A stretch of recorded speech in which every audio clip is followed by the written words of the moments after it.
অবশেষে national wild life বোর্ডের ছাড়পত্র পেল সেবক Rangpur broad gauge rail.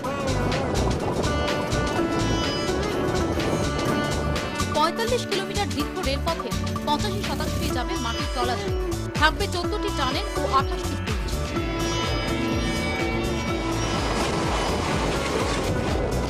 North frontier রেলকে দ্রুত তাৎক্ষণিক সবুজ সংকেত দেওয়া হয়েছে। তবে এই রেলপথ যাবে ৮৬ হেক্টর বনভূমির উপর, তাই রয়েছে বেশ কিছু শর্ত। অভয়ারণ্যে শ্রমিকদের শিবির করা যাবে না।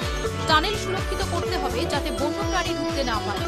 ট্রেনের গতি বেঁধে দেওয়া হবে। থাকবে জোরালো আলোর ব্যবস্থা। থাকবে ওয়্যারলেস অ্যানিমাল ট্র্যাকিং সিস্টেম সহ অত্যাধুনিক প্রযুক্তি। নিয়মিত নজরদারি চালানো হবে। পুরো প্রকল্পটি রূপায়িত হবে চিফ ওয়াইল্ড লাইফ ওয়ার্ডেনের সঙ্গে আলোচনা সাপেক্ষে।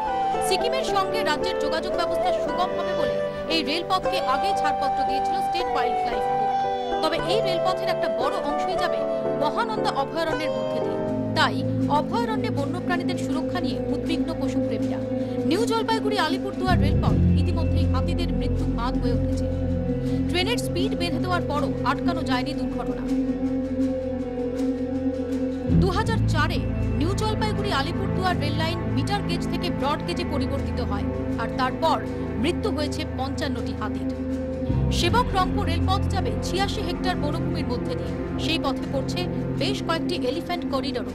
তাই সিঁদুরে মেঘ দেখছেন পরিবেশ প্রেমীরা। মৌপিয়া নন্দীর রিপোর্ট, ২৪ ঘন্টা।